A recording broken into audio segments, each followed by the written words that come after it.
안녕하세요. 도구 알로 푸는 통계입니다. 오늘은 데이터 프레임에서 한 열을 기준으로 나머지 열도 함께 정렬하는 방법을 설명드리도록 하겠습니다.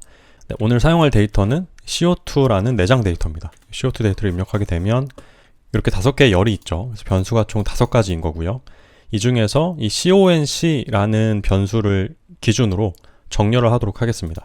이 CONC를 오름차순 정렬하면서 나머지 데이터들도 이 CONC를 따라서 함께 정렬하는 방법을 알려드리도록 하겠습니다.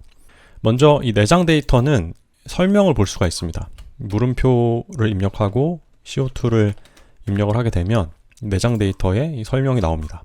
아래로 내려보시면 각 변수에 대한 설명이 있는데요. 이 CONC라는 것은 카본 다이옥사이드의 컨센트레이션입니다. 카본 다이옥사이드는 카본이 C죠. 그리고 다이옥사이드, 산소가 2개라는 뜻이니까 CO2입니다.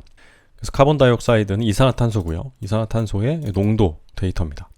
네, 우리가 CO2를 myData라는 이 변수에다가 이렇게 저장을 하겠습니다. 그러면 myData 안에 이 CO2 데이터가 이렇게 들어오고요. 네, 그리고 인덱싱을 해서 정렬을 할 건데요. 오늘 사용할 인덱싱의 원리를 잠깐 설명을 드리겠습니다. 이 앞에 자리가 행에 해당되는 인덱싱 자리고요. 이 뒤에 자리가 열에 해당되는 인덱싱 자리입니다. 여기다가 1을 입력하면 1행만 출력이 되고요. 여기다가 벡터를 이용해서 1,2라고 입력을 하면 1, 2행이 출력이 됩니다. 이렇게 하게 되면 1, 2, 3행이 출력이 되는 거고요. 그리고 이 순서를 바꿔주면 1, 3, 2라고 바꿔주게 되면 이 두 번째 행이었던 게 세 번째로 가고 세 번째 행이었던 게 두 번째로 오게 됩니다. 입력을 해보면 세 번째 행이었던 게 두 번째로 오게 되고요. 두 번째 행이었던 게 세 번째 행으로 오게 됩니다. 네, 그래서 인덱싱 할 때 이 행의 자리에 벡터를 입력하면 이 벡터에 들어있는 이 숫자의 크기 순서대로 재배열이 된다는 것을 알 수 있습니다. 1, 3이라고 입력을 하면 1행 다음에 3행이 오고 그 다음에 2행이 오고 이런 순서대로 배열이 됩니다. 이 원리를 이용을 할 거고요. 네, 먼저 myData에서 아까 CONC 데이터만 추려 보겠습니다. CONC 데이터는 4열에 있는 데이터죠. 4열의 데이터입니다. 1, 2, 3, 4열이죠.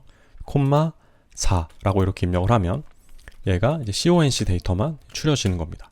이렇게 CONC 데이터만 추려졌고요. 여기다가 오더 함수를 적용을 하겠습니다. 이 오더 함수를 적용하게 되면 CONC 데이터의 크기 순서 번호를 지정을 해줍니다. 네, 1번이 크기가 가장 작은 데이터고요. 그 다음이 2번, 그 다음이 3번 이런 식으로 크기가 작은 애부터 1번, 2번, 3번의 번호를 지정을 하게 됩니다. 네, 그래서 우리가 얘를 인덱싱의 벡터로 이제 이용을 하면 됩니다. myData에다가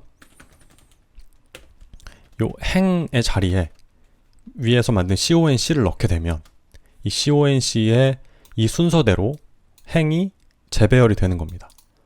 이렇게 입력을 하겠습니다. 그리고 얘를 myData2라고 놓겠습니다. 네, 코드를 실행한 뒤에 열어보면 이 CONC를 기준으로 크기가 작은 것부터 큰 것까지 배열이 된 것을 알 수 있습니다. 나머지도 그에 따라서 같이 배열이 된 거고요. 네, 그리고 반대로 크기가 큰 것부터 작은 것까지 배열하고 싶으면 이 오더 함수에 옵션을 하나 적용을 해주면 됩니다. 오더 함수를 검색을 해보면 이 decreasing이 first로 돼 있죠. decreasing이 first라는 건 increasing이 true니까 오름차순이 디폴트입니다. 얘를 true로 입력을 해주게 되면 내림차순 정렬이 됩니다. 콤마하고 decreasing을 true라고 해주면 내림차순 정렬이 되는 겁니다. 얘를 입력을 하게 되면 이 CONC 데이터가 이제는 큰 게 1번이에요. 가장 큰 게 1번이고 가장 작은 게 이 숫자가 제일 높게 되는 거죠. 이렇게 바꾸고 myData2를 다시 실행을 해보면 CONC를 기준으로 큰 값부터 작은 값까지 정렬이 된 것을 알 수가 있습니다. 오늘의 영상은 여기서 마치겠습니다.